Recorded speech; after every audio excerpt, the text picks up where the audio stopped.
about what is the against whom it?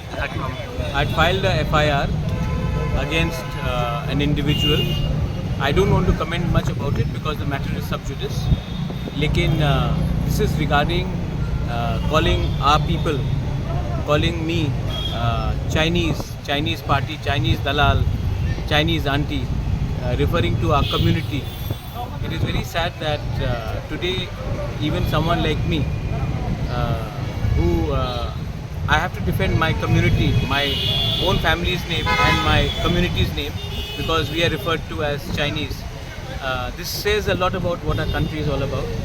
That it is not only about the students who suffer in elsewhere. Even in the northeast, sometimes we are targeted by being called Chinky or Chinese ka dalal. So I think it hurt our sentiments, and I filed the case because I told our people, don't react, don't indulge in anything which is illegal.